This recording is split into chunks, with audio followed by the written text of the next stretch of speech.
Republic day पे, गणतंत्र दिवस पे हम तमाम उन शहीदों को श्रद्धांजलि पेश करते हैं जिनकी कुर्बानियों की वजह से, जिनके बलिदान की वजह से, स्वतंत्र सेनानियों की वजह से हमें आज़ादी मिली। और आज़ादी के बाद आज से 75 साल पहले हमें संविधान मिला, एक डेमोक्रेसी मिली, रिपब्लिक मिला हमें, जिसमें लोगों की चुनी हुई सरकारें बनती हैं।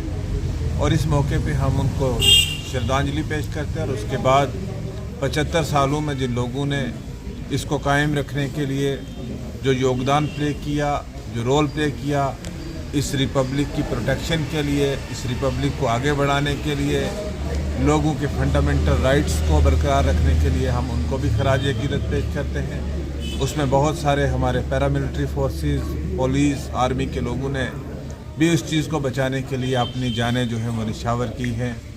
हम आज ये संकल्प लेते हैं कि जो शहीदों की जो कुर्बानियाँ हैं उनको हम रायगा नहीं जाने देंगे।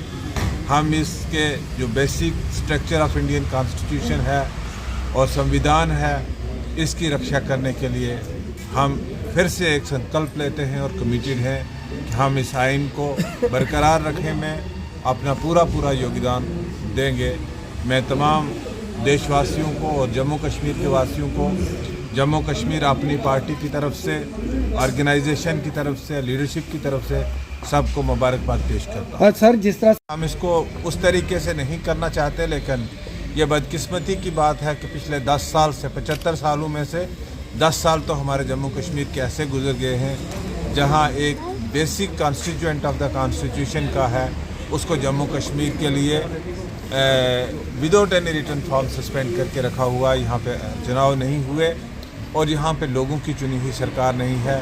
हम आज के दिन पे ये कहना चाहेंगे गवर्नमेंट ऑफ इंडिया से कि जैसा उनकी एक कमिटमेंट है, सुप्रीम कोर्ट की डायरेक्शन है, 30 सितंबर से पहले जम्मू कश्मीर में चुनाव हों, जम्मू कश्मीर के लोगों की जो चुनी हुई सरकार कायम हो और जम्मू कश्मीर को पूर्ण राज्य का दर्जा दिया जाए। जो जम्मू कश्मीर का डाउनग्रेडिंग है वो अपने आप में एक बहुत असंवैधानिक चीज़ थी और हमें इस चीज़ का दुख है। Thank you sir.